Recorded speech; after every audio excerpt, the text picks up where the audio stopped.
বাংলাদেশের প্রথম শহীদ 16 জুলাই যেদিনে ফল্লা ঘটনা হয় চাটগাঁত 3 জন মারা গিয়ে সারা বাংলাদেশের 6 জন মারা গিয়ে এদিন আবু সাইদ মারা গিয়ে আবু সাইদ এবং অন্যান্য যারা মারা গিয়ে তারা বহুত পরে মারা গিয়ে কিন্তু শহীদ ওয়াসিম আকরাম সাথে সাথে মারা গিয়ে কারণ ওরা যে বুলেট দিয়ে আঘাত করোই ওই মারাই ও কিন্তু বেশিক্ষণ সময় হেঁটে নয় ও রাস্তাতেই মারা গিয়ে এবং এতে বিকাল আই যদ্দূর দেখি কারণ ওকে আমার ফটো ফাটাই যে তারা যে গিয়ে চিড়িয়াঙ্গা ডাক্তার জনি তেরাও আছে তোমাকে ফটোই তারা হোয়াটসঅ্যাপত দিয়ে যে আনা এটা আছে এটার বোধ হয় আধা ঘন্টার মধ্যে এই ঘটনা হয় দ্যাট মিনস এতে 3:30 থেকে 4টা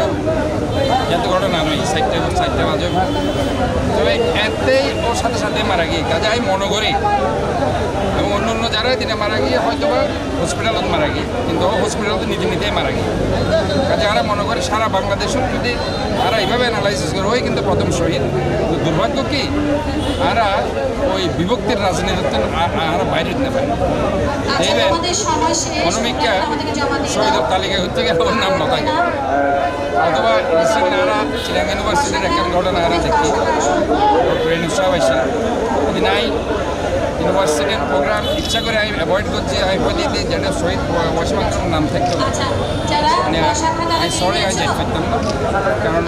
ও একদম পল্লের শহীদ এই 2 আগস্ট কাজে এইসব বৈষম্য রাখা উচিত না আমি মনে করি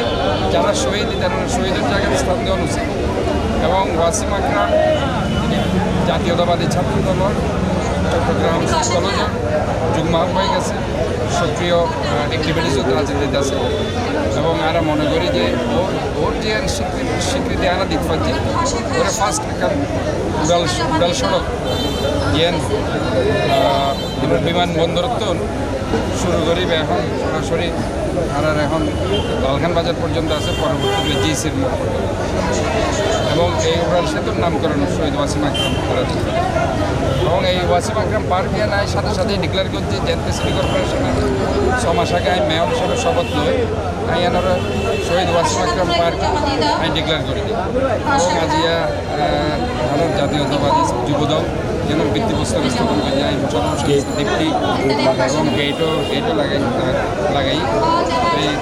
জাতীয়তাবাদী যুবদলের যারা দায়িত্ব আছে মোশারফ হোসেন দীপ্তি নেতৃত্বে যারা আছে ধন্যবাদ জানাই এবং আমি মনে করি যে ওয়াসিম আকরাম পার্কে দৃষ্টিনন্দন পার্ক করে দিয়ে মা ইনশাল্লাহ এমন একটা প্ল্যান আছে ইতিমধ্যে ওনারা জানান এটা চট্টগ্রাম শহরের 41টা ওয়ার্ডের 41টা মাডাই গরিবের প্রতিশ্রুতি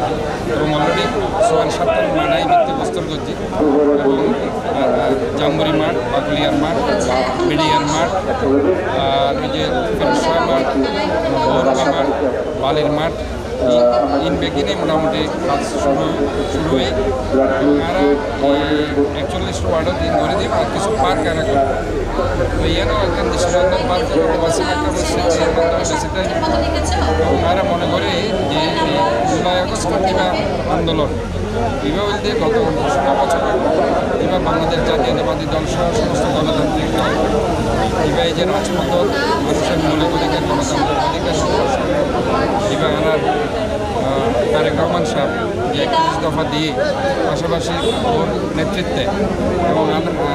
আনার নেত্রী খালেদা জিয়ার নেতৃত্বে যারা ব্যক্তিগতভাবে এই আন্দোলন সংগ্রামে আসছিলাম বিচার বহির্ভূত হত্যা গুম নির্যাতন মামলা হামলারে আরা বিজ্ঞানের ওয়াক্কা নগরী যেভাবে মানুষ রাজপথে আছে নানা ছাত্রদল যুবদল স্বেচ্ছাসেবক দল বিএনপি শ্রমিক দল অঙ্গ সংগঠন ব্যক্তিদের রাজপথে আসছিলাম আজ 2 আগস্টের নেতৃত্ব জাতীয়তাবাদী ছাত্রদল যুবদল স্বেচ্ছাসেবক দল এবং বিএনপি শ্রমিক দলের নেতৃবৃন্দ আছে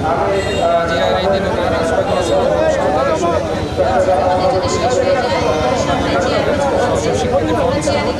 যারা এই 16 বছরের যারা হাত হয় বেগুনের সুচিকিৎসা করার অধিকার আছে